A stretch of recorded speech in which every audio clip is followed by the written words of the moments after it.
My boss's secretary framed me for his murder and ruined my life, so I burned every bridge and ran. A year later, she sent a letter from prison, promising she'd finish what she started. I spent most of my 20s working in a dead-end job at an office because in those days that's all you could get without a degree. Needless to say, my boss loved to take advantage of me. He was the type to dump last-minute work on you and then leave early. The type to beat his wife over the Knicks beating the Celtics, as if it was her fault that Jason Tatum is trash. Anyway, there was one thing I did like about him, and that was his secretary Julia. Whenever she could tell I was having a rough day, she'd surprise me with my favorite coffee at lunch, just the way I liked it. And whenever our boss bitched about her to me, I would always defend her. So one day when I was standing beside her and my boss was nowhere to be found, she whispered something to me. "I'd update your LinkedIn tonight if I were you." Her tone was cold and sharp. I sighed. I should have seen it coming, but I didn't. I had poured everything into that corporate shithole, all in the hopes of getting a promotion that never came. I've probably spent a total of 300 hours walking newbies through systems and protocols outside of working hours for free. I've canceled vacations that were planned months in advance because my boss swore he'd keep me in my mind for a better role. I had over 100 days off that I never took, all saved up. I took a deep breath and thanked the secretary, Julia. And in that moment, I knew I needed to hatch a plan. You see, I knew that Daniel, my boss, had dozens of dirty little secrets hidden away because I was friends with all of the female coworkers there, and I was the one who'd saved them, so to speak. I still remember the first time I noticed him in a room late at night with Julia. Most of the office had gone home already, and one of his hands went to cover her mouth while the other began to unbuckle his belt. So I did the first thing I could think of. I triggered the fire alarm. Next thing I knew, the entire office was surrounded with fire trucks and news reporting stations,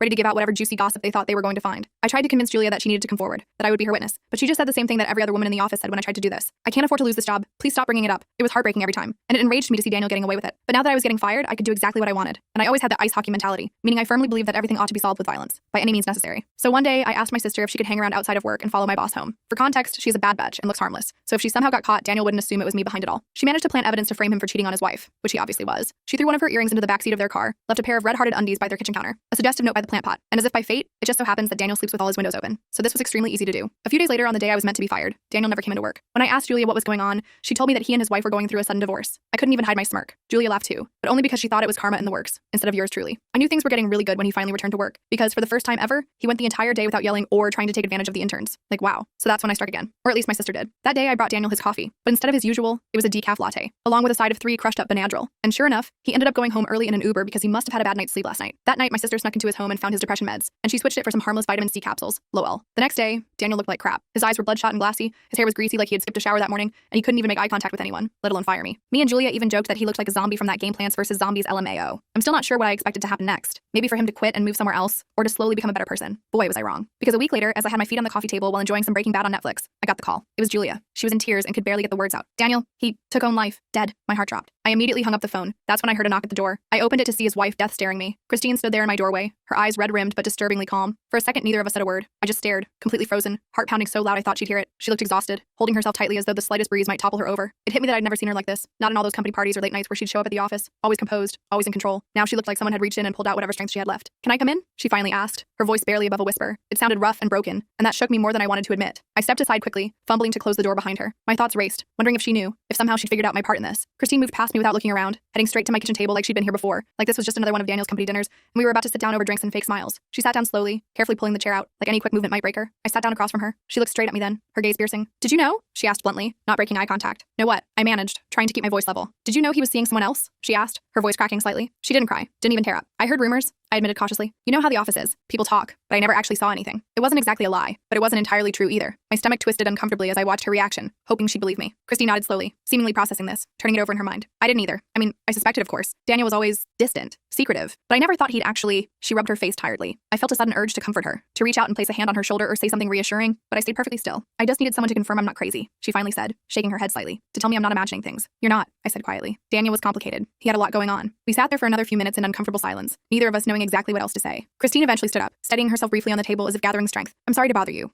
I needed to talk to someone." "It's okay," I said quickly, standing up as well, awkwardly hovering near the table. "If you need anything else, just call. Seriously." Christine paused at my door, turning slightly to face me. "Thanks for listening. I guess I thought you might have known something I didn't. If I had," I lied smoothly, "I would have told you." Without another word, she stepped outside, closing the door softly behind her. I stood rooted in place, listening to her footsteps fade away until I couldn't hear them anymore. Only then did I let out the breath I'd been holding, my knees suddenly weak as I sank back into the chair. I didn't sleep at all that night. I kept replaying that conversation over and over, wondering if I'd said too much, if she suspected anything. The guilt pressed down harder than ever, suffocating me as I stared blankly at the ceiling until dawn. In the following weeks, paranoia became my constant companion. I'd glance nervously at every passing car, every unfamiliar face, convinced someone knew my secret. At work, whispers behind closed doors made me tense up, imagining accusations being thrown around. I stopped going out, spent evenings double-checking locks on doors and windows. My sister tried to reassure me, but even her calm confidence couldn't soothe the nagging fear lodged deep inside me. After 3 months, the anxiety became unbearable. My sister suggested moving somewhere new, somewhere fresh, where no one knew us or our past. It seemed drastic, but I was desperate for relief. We packed quickly, leaving behind everything familiar, hoping distance might finally bring peace. But deep down, even as we drove away from the city we'd called home, I knew that moving didn't mean freedom. Not really. Because the thing about guilt is that it travels with you, no matter how far you go. The nightmare started about a week after we moved to a new city. My sister and I sharing a cramped 2-bedroom that smelled perpetually of the Indian restaurant downstairs. I'd wake up gasping, sweat-soaked sheets twisted around my legs,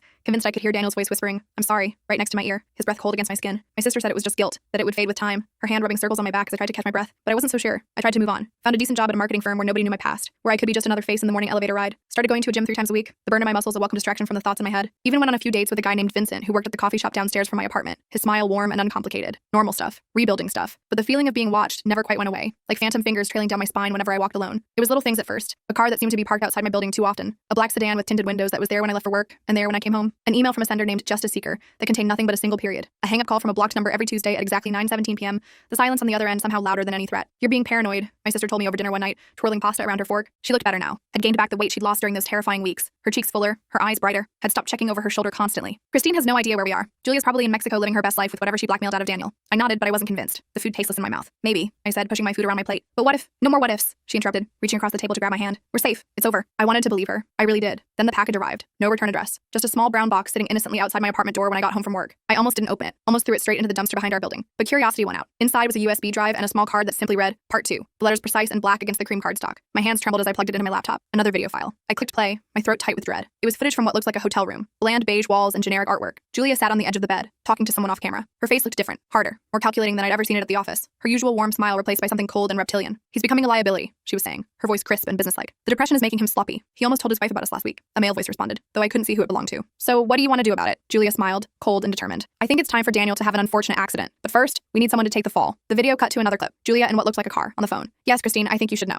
Your husband has been acting strange lately. I'm worried about him, and I think one of our coworkers might be involved somehow." My blood ran cold as I realized what I was watching. Julia setting me up. Julia manipulating Christine. Julia orchestrating everything like a puppet master. Invisible strings attached to all of us. The final clip showed Julia in Daniel's office after hours, going through his desk with practiced efficiency, replacing what looked like med bottles. Not my sister. Julia. I slammed my laptop shut, breathing hard. This changed everything. I hadn't called Daniel. Julia had. She'd used my hatred of him, my sister's willingness to help. All of it as cover for her own plan. A perfect smokescreen for her own murderous intentions. But who sent this video? And why now? Months after we'd fled. My phone buzzed with a text from an unknown number. "Now you know. What are you going to do about it?" I didn't respond. Couldn't. My mind was racing too fast. 1,000 thoughts colliding. The next morning, I called in sick to work and spent the day trying to track down more information. I searched for Julia online, looking for any trace of where she might have gone after disappearing from our old company. Nothing. As if she'd evaporated like morning dew. By evening, I was frustrated and scared, pacing my apartment like a caged animal. I poured myself a glass of wine and was about to collapse on the couch when my phone rang, the screen lighting up with unknown number. "Hello?" I answered cautiously. Stop looking for her. The voice was disguised, mechanical, and flat. "She knows you're searching. She knows where you are." The line went dead before I could respond. I immediately called my sister, my hands shaking so badly I could barely hold the phone. "Pack a bag," I told her when she answered. "Don't ask questions. Just come to my place. Now." While waiting for her to arrive, I paced my apartment, checking the locks repeatedly. My mind kept returning to the video. Julia had been the one to replace Daniel's medication. Julia had been the one to push him over the edge. But why frame me? What had I done to her except try to protect her from Daniel's advances? A knock at the door made me jump. I checked the peephole. My sister, looking worried, her overnight bag slung over her shoulder. I let her in and immediately relocked the door. "What's going on?" she asked, setting her overnight bag down. "You look terrible." I showed her the video. Her face grew paler with each passing minute. "Oh my God," she whispered when it ended. "She used us. She fucking used us like pawns in her sick game. And now someone wants me to know that," I added. "The question is, who? And why now?"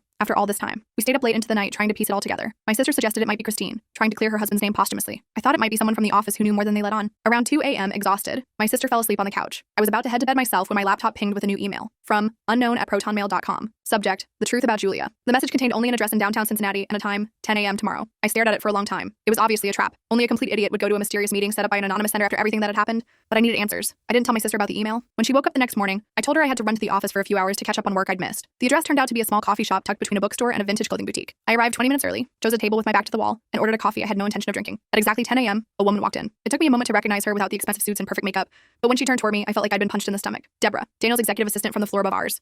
We'd barely interacted at the office. She worked directly for the company president and rarely mingled with us lower-level employees. She sat down across from me without asking permission, her eyes hard and evaluating. "You look surprised to see me," she said quietly. "I am," I admitted. "What is this about? Did you send me that video?" She nodded, glancing around to make sure no one was listening. "Julia and I were friends once, before she changed, before she started sleeping with Daniel and plotting her way up the corporate ladder." I blinked, trying to process this. "Julia and Daniel were having an affair for nearly 2 years," Deborah confirmed, "but it wasn't about love or even lust. It was about power. Julia wanted Daniel's position. She was using him, gathering dirt on him, manipulating him like a chess master. But why would she call him?" I asked, keeping my voice low. If she had dirt on him, couldn't she just blackmail him into promoting her? Deborah's mouth twisted into a bitter smile. Daniel was going to end it. He'd finally had enough of her threats. He was going to come clean to his wife, to HR, to everyone. Julia couldn't let that happen. It would have destroyed everything she'd worked for. So she, what? Used me as a convenient scapegoat? "You made it so easy," Deborah said, not unkindly. "Everyone knew how much you hated him, how protective you were of the women in the office. When things started happening to Daniel, the divorce, the medication issues, you were the obvious suspect. I felt sick. Why are you telling me this now? Why not when it was happening?" "I didn't know the full extent until after," she said. "Julia kept digital journals, password-protected files where she documented everything. I only found them because she asked me to retrieve some files from her computer after she disappeared." "Where is she now?" I asked, leaning leaning forward. That's why I contacted you, Deborah said. She's here, in Cincinnati. She started working at Harlow Media under a new name, Willow Parker. She's looking for you. I don't know why, but she's obsessed with finding you. She calls you unfinished business. You've seen them? My heart was pounding. Deborah nodded. We've been reconnecting. She thinks I'm still her friend, but after what she did to Daniel, to you, to everyone, I can't let her hurt anyone else. She's a monster wearing human skin. What do you want from me? Help me stop her, Deborah said simply. I have access to her apartment. I can get her journals, her records, everything we need to prove what she did, but I can't do it alone. Every instinct told me to run, but running hadn't worked. Julia had found me anyway. When? I asked. Decision made. Tonight. She has a business dinner with potential clients. Her apartment will be empty from 7 to at least 10. I nodded slowly. I'll help, but my sister stays out of this. She's been through enough. Deal, Deborah said, standing up. She handed me a piece of paper with an address. Meet me here at 6:30. Come alone. And be careful. Julia has eyes everywhere. As she walked away, I couldn't shake the feeling that I was making another terrible mistake. I told my sister I had a date to explain my absence for the evening,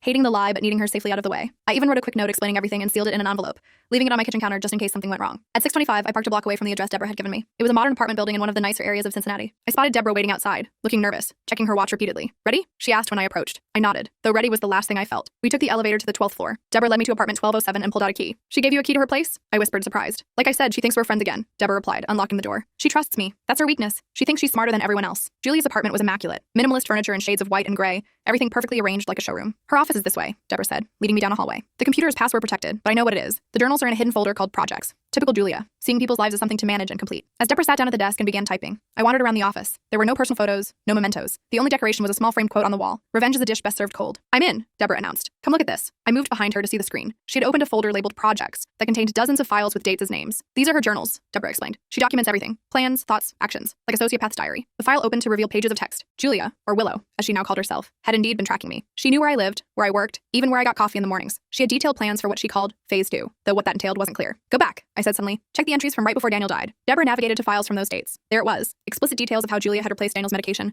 how she had manipulated Christine, how she had set me up to take the fall. We need to copy these, I said urgently. All of them. It's the only way to prove what really happened. Deborah nodded, pulling a USB drive from her pocket. Already planned on it. As she began copying the files, I continued reading through the journal entries. Julia had been planning Daniel's death for months. She'd been having an affair with him, but also blackmailing him with evidence of financial improprieties she discovered. When he threatened to expose her, she decided he needed to be eliminated. Deborah, I said slowly as a terrible thought occurred to me. How did Julia know I moved to Cincinnati? I didn't tell anyone from the office where I was going. Deborah's hands paused over the keyboard. I don't know. Maybe she hired a private investigator? And how did you find me? I pressed, taking a small step back. How did you know where to send that package with the video? The room seemed to grow colder as Deborah turned to face me, her expression unreadable. I told you. I've been monitoring Julia's activities. She led me to you. No, I said, taking another step back. That doesn't explain how you knew my address. No one knew that except my sister, and the front door opened with a soft click. Right on time, Deborah said, her voice suddenly different, harder, colder. Footsteps approached the office. I looked around frantically for an escape route, but there was only one door, and Deborah was between me and it. Julia appeared in the doorway, looking exactly as I remembered her except for her now blonde hair. She smiled at me, that same warm smile that had once brought me coffee when I was having a bad day. Hello, old friend, she said, her voice honey sweet with poison underneath. I've been looking for you for a long time. You two are working together, I said, the realization hitting me like a truck. Not exactly, Julia replied. Deborah works for me. Always has. She's quite the actress, isn't she? Almost had you convinced she was on your side. Deborah stood up from the desk, moving to stand beside Julia. Sorry about the deception, she said, not sounding sorry at all. But we needed you to come willingly. It's so much cleaner this way. Why? I demanded. What do you want from me? Julia's smile widened. Closure. You see, you're the loose end in all of this. The one person who knows too much. The one person who could ruin everything I've built. I haven't told anyone, I protested, eyes darting around for anything I could use as a weapon. I took the settlement. I disappeared. I kept my mouth shut about everything. For now, Julia agreed. But for how long? Especially now that you know the truth. She gestured to the computer screen where her journal entries were still displayed. I can't have that hanging over my head forever. So what's your plan? Kill me too? Make it look like another sewer slide? Julia laughed. Nothing so dramatic. I just need insurance.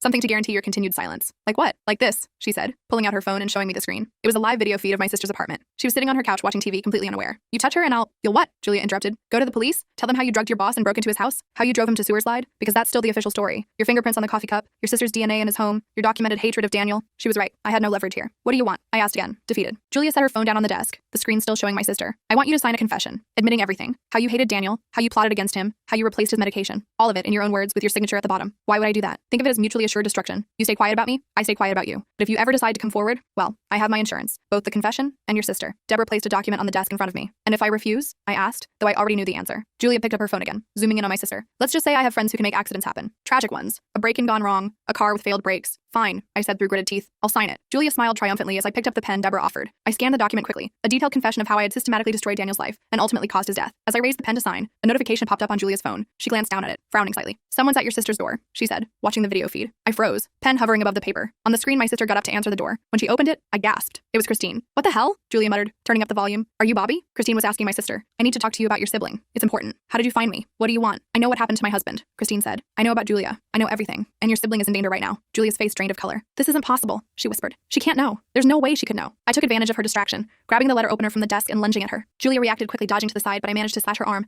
the blade cutting through her silk blouse and into flesh. She cried out in pain as Deborah grabbed me from behind, pinning my arms. You bitch! Julia hissed, clutching her bleeding arm. You're going to regret that. She picked up her phone again, but what she saw made her freeze. Christine was showing my sister something on her phone. What looked like photos or videos, my sister's expression changing from suspicion to horror. That's why I'm here, Christine was saying. To warn you, Julia's been planning this for months. She's going to try to use you to get to your sibling. She's already lured them into a trap. How did you find your sister? Deborah demanded. How does Christine know any of this? Who told her? Julia didn't answer, her eyes fixed on the screen, watching as my sister's shock turned to determination. My sister was now making a phone call. Her movement's urgent. We need to go, Julia said suddenly. Now. This whole thing is blown. Someone talked. What about her? Deborah asked, nodding toward me. Julia looked at me, calculation in her eyes. Bring her. We might still need leverage. Deborah started to drag me toward the door, but I fought back with everything I had. I stomped hard on her foot, making her loosen her grip just enough for me to break free. I ran for the desk, grabbing Julia's phone before either of them could react. Stop her! Julia shouted. I managed to hit the emergency call button before Deborah tackled me to the ground. The phone skittered across the floor as we struggled. 911. What's your emergency? A voice came from the phone. Help! I screamed as loudly as I could. Apartment 1207 at the Meridian. They're trying to... Deborah's hand clamped over my mouth, cutting off my words. But it was too late. The call had gone through. Julia grabbed her phone, ending the call, but her composure was completely gone now. We have maybe 5 minutes before cops show up, she said. We need to disappear. Now get everything we need. What about her? Deborah asked again. Julia stared at me for a long moment. Leave her. We don't have time. But this isn't over, she added, addressing me directly. Not by a long shot. I'll find you again. I always do. They fled, footsteps receding down the hallway. I scrambled to my feet and ran to the computer. The USB drive was still plugged in, the file transfer complete. I grabbed it, shoving it into my pocket. I could hear sirens in the distance. I couldn't be there when the police arrived. Not with my history. Not with the settlement agreement I'd signed. I took the stairs instead of the elevator, heart pounding as I raced down 12 flights, bursting out of the emergency exit just as police cars pulled up to the front of the building. I ran all the way back to my car, lungs burning. As soon as I was inside, I called my sister. Are you okay? I demanded when she answered. Is Christine still there? Are you safe? Yes to both, my sister replied. You need to get here now. Christine has proof, actual proof, that Julia called Daniel, and she knows Julia's been stalking us. I'm on my way, I said. Don't let Christine leave, and don't open the door for anyone else. When I arrived at my sister's apartment, I found them both sitting at the kitchen table, a laptop open between them. Christine looked up as I entered, her eyes hard but no longer filled with hatred. You, she said simply. Me, I agreed, approaching cautiously. My sister says you have proof about Julia. Christine nodded, turning the laptop so I could see the screen. Daniel wasn't as oblivious as Julia thought. He suspected she was up to something. He installed spyware on her work computer months before he died, trying to gather evidence against her. On the screen was an email from Julia to Deborah, dated 2 weeks before Daniel's death. D is becoming a problem. His threats to expose me can't be allowed to continue. The plan is in motion. Our mutual friend has already started laying groundwork with the planted evidence. Once D is gone, the blame will fall exactly where we want it. Then the position is mine. I sat down heavily. Our mutual friend, she was talking about me. She manipulated me into targeting Daniel. Christine's mouth tightened. You still did what you did. You still helped destroy my husband, whether you knew the full plan or not. I know, I said quietly. And I'm sorry. I truly am, but I never wanted him dead. He wasn't perfect, Christine admitted, but he didn't deserve what happened to him. My sister looked between us. So what do we do now? Julia and Deborah are still out there. They threatened me. They tried to force a confession from you. They're not going to just give up. We go to the police, Christine said firmly. I have dozens of emails like this one, plus Daniel's own records of Julia's blackmail attempts. It's enough to open an investigation. I hesitated, thinking of the settlement I'd signed, the non-disclosure agreement that bound me. But what choice did I have? Julia wouldn't stop. Okay, I said finally. But first, there's something you both need to see. I pulled out the USB drive I'd taken from Julia's computer and plugged it into my sister's laptop. The journal entries appeared on screen. Detailed, damning evidence of Julia's plot against Daniel. Against me. Against who knew how many others. Christine read in silence, her face growing paler with each paragraph. When she finished, she looked up at me, tears in her eyes. He tried to tell me someone was setting him up, she whispered. I didn't believe him. I thought he was just making excuses. I reached out hesitantly and placed my hand over hers. Julia fooled all of us. She was playing a game none of us even knew we were in. My sister suddenly pointed at the screen. Look at this entry from last week. She mentioned someone named Albert. Says he's in position and ready when needed. I frowned. Albert Suzuki. Why does that name sound familiar? Christine's eyes widened. He's the new security guard at my apartment building. He just started 2 weeks ago. We all looked at each other as the implications sank in. She'd been 10 steps ahead of us the entire time. We need to go, I said urgently. All of us. Right now. It's not safe here. As if to emphasize my point, my sister's phone buzzed with a text. Unknown number. Albert says hello. Front door in 30 seconds. I grabbed my sister's arm and pulled her toward the back door. Fire escape. Now move. Christine was already on her feet, laptop clutched against her chest. What about my car? It's parked out front. Leave it, I hissed. The car's not worth your life. We clambered down the metal stairs as quietly as possible. When we reached the bottom, I peered around the corner of the building. No sign of Albert, at least not yet. My car's 2 blocks over, I whispered. Stay close and keep your heads down. We made it to my car without incident, piling in with Christine in the passenger seat and my sister in the back. I started the engine and pulled away from the curb, forcing myself to drive normally despite the urge to floor it. Where are we going? My sister asked, her voice shaking. I know a place, Christine said. My brother has a hunting cabin about an hour outside the city. No internet, no landline, completely isolated. Julia wouldn't know about it. I never mentioned my brother to anyone at the company. The cabin was exactly as Christine had described. Isolated, rustic, and completely off the grid. Perfect for hiding. Terrible for getting help if we needed it. Once inside, we gathered around the kitchen table with the laptop and USB drive, piecing together everything we knew. Christine's evidence combined with Julia's journals painted a clear picture. Julia had been systematically manipulating everyone around her for years. She used me, I said, staring at an entry where Julia detailed how she noticed my hatred for Daniel and decided to exploit it. She knew exactly which buttons to push. She used all of us, Christine corrected. Daniel was just an obstacle to be removed. I was collateral damage. My sister spoke up. So what's our next move? We can't hide here forever. She was right. We needed a plan, not just to escape Julia, but to stop her permanently. We go to the police, Christine said firmly. With both sets of evidence, they'll have to investigate. I shook my head. It's not that simple. I signed an NDA with the company. Plus, I did substance Daniel. I did help plant evidence in his home. Those are crimes. So what? We just let Julia get away with murder? Christine demanded. No, I said, an idea forming. We set a trap. We hit her at her own game. The plan was risky, but it was the best we could come up with. Christine would reach out to Julia, claiming she had Daniel's spyware evidence and wanted to make a deal. She'd arrange a meeting at a public place. Meanwhile, I'd contact Marcus from IT, the one person from my old job I still somewhat trusted, and ask him to recover any digital evidence that might still exist on the company servers. The next morning, Christine made the call while I listened on speaker. "I know what you did to Daniel," she said when Julia answered. "I have proof." There was a long pause before Julia responded, her voice perfectly calm. "I don't know what you're talking about, Christine. Daniel took his own life. It was tragic, but cut the crap," Christine interrupted. "I have the spyware data, all the emails between you and Deborah, all the plans, everything." Another pause. "What do you want?" "Money," Christine said, following our script. 500,000, cash. Then I disappear with all the evidence. Julia laughed. "And why would I believe you'd actually disappear?" "Because I don't care about justice," Christine lied smoothly. "I care about surviving. This is business, not personal." "Fine," Julia said. "Where and when?" "Riverside Cafe, tomorrow, noon. Come alone. No Deborah, no Albert. I'll be there," Julia said, then hung up. Marcus was hesitant at first, but when I explained the situation, he agreed to help. He still had backdoor access to the company servers and promised to look for any communications between Julia and Deborah. "If it was on a company device, I can find it," he assured me. "But this is seriously illegal. You know that, right?" "I know," I said. "But it's about justice for Daniel, about stopping Julia before she hurts anyone else." That seemed to convince him. "I'll call you tomorrow morning with whatever I find." We spent the rest of the day preparing. Christine contacted a lawyer friend who agreed to meet us at the cafe, posing as a customer but ready to witness anything that happened. That night, none of us slept well. I kept thinking about Daniel's face in that video, the desperation in his eyes as he insisted he was being set up. He'd been telling the truth, and no one believed him. Morning came too quickly. Marcus called as promised, his voice excited. "I found something big," he said. "Deleted emails between Julia and Deborah discussing Daniel's medication. They specifically mention replacing it with placebos to destabilize him. There's even one where Julia talks about our convenient scapegoat. I'm guessing that's you." Relief flooded through me. "Can you send them to me?" "Already did, and I made copies. Stored them offsite, just in case." With Marcus's evidence added to our collection, we had an ironclad case against Julia. All we needed now was to get her to incriminate herself at the meeting. Christine and I arrived at the Riverside Cafe an hour early, choosing a table in the corner with a clear view of the entrance. Her lawyer friend James sat at a nearby table, pretending to work on his laptop alert to everything happening around him. At exactly noon, Julia walked in. She looked different. Her hair was now dark brown, cut in a sleek bob, and she wore glasses I'd never seen before. She spotted Christine and walked directly to our table, her eyes narrowing when she noticed me. "What is this?" she asked, remaining standing. "Our agreement was to meet alone." "Change of plans," Christine said coolly. "Sit down, Julia. Or should I call you Willow now?" Julia's jaw tightened, but she sat, keeping her purse close on her lap. "Where's the money?" she demanded. "Where's Deborah?" I countered. A flicker of something crossed Julia's face. "Not here. This is between us." "Is it?" Christine pulled out her phone and placed it on the table. "Because I have evidence that says otherwise. Evidence that you and Deborah conspired to cull my husband." Julia's laugh was brittle. "That's absurd. Daniel called himself. Everyone knows that. After you replaced his depression medication with placebos," I said quietly. "After you manipulated his wife. After you pushed him to the breaking point. You can't prove any of that," Julia said, but I could see the calculation in her eyes. "Actually, we can," Christine said, sliding her phone across the table. "Take a look." Julia picked up the phone cautiously, scrolling through the emails Marcus had recovered. Her expression remained neutral, but I noticed her knuckles whitening as she gripped the phone tighter. "These could be faked," she said finally. "They could be," I agreed, "but they weren't. And that's just the beginning. We have your journals too, Julia. The ones where you detail everything. How you used me, how you planned Daniel's death, how you're still tracking me and my sister." For the first time, Julia looked genuinely alarmed. "How did you get access to your computer?" I finished for her. "Let's just say Deborah isn't as loyal as you think." It was a bluff, but Julia's reaction told me it hit home. Her eyes darted around the cafe. "What do you want?" she asked, her voice tight. "Justice," Christine said simply. "For Daniel. For everyone you've hurt." Julia leaned forward, her voice dropping to a whisper. "Listen to me carefully. If you go to the police with this, I'll make sure they know everything about your involvement," she said, looking directly at me. "The drugging, the breaking and entering, all of it. You'll go down with me. Maybe," I acknowledged. "But I'm willing to take that risk. I'm willing to face consequences for my actions. Are you?" Julia's expression hardened. "And what about your sister? Are you willing to risk her too? Because Albert is still out there." "One text from me and Albert Suzuki was arrested this morning," James said, suddenly appearing at our table. "Attempted breaking and entering. He's already talking to the police, trying to cut a deal." Julia's face drained of color. "Who the hell are you?" "James Anderson, attorney at law." He placed a business card on the table. "And you're in serious trouble, Mr. Parker. Or should I say, Ms. Reynolds?" Julia stood abruptly, grabbing her purse. "This conversation is over. Sit down," Christine said, her voice like steel. "Or I call Detective Willow right now and tell him you're trying to flee. He's very interested in Daniel's case being reopened." Julia froze. "Detective who?" "Harley Willow," James supplied. "Cincinnati PD. He's very interested in Daniel's case being reopened. He's actually waiting for my call right now." I could see Julia reassessing, looking for an escape, but she was trapped, and she knew it. Slowly, she sat back down. "Here's what's going to happen," Christine said. "You're going to confess. Everything. On record. In exchange, I'll ask the prosecutor to consider a reduced sentence." "And why would I do that?" Julia asked, her voice barely audible. I pulled out my phone and showed her the screen. A text conversation with Deborah that Marcus had helped me fake. "Because Deborah already has," I lied. "She's giving her statement to Detective Willow right now." Julia stared at the fake texts, disbelief washing over her face. "She wouldn't. She can't prove anything without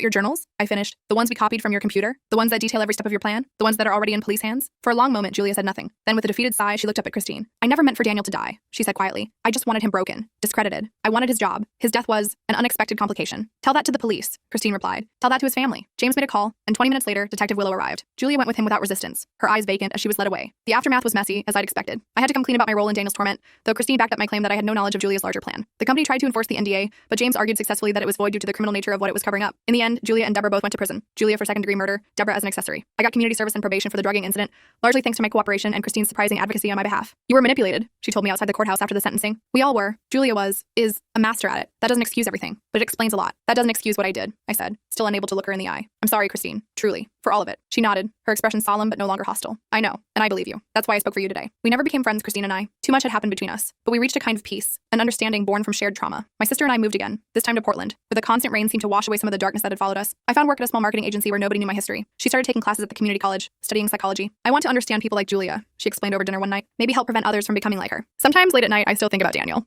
About the man I hated so viciously based on what I saw and what Julia wanted me to see. Was he really the monster I believed him to be? Or was that another of Julia's manipulations? I received a letter from Julia last month, prison stationery. Her handwriting is perfect as ever. I underestimated you, she wrote. It won't happen again. I burned the letter and scattered the ashes in the wind, watching them disappear into the gray Portland sky. Some threats you just learn to live with, some games never truly end, but at least now I know the rules, and I'm no longer playing blind.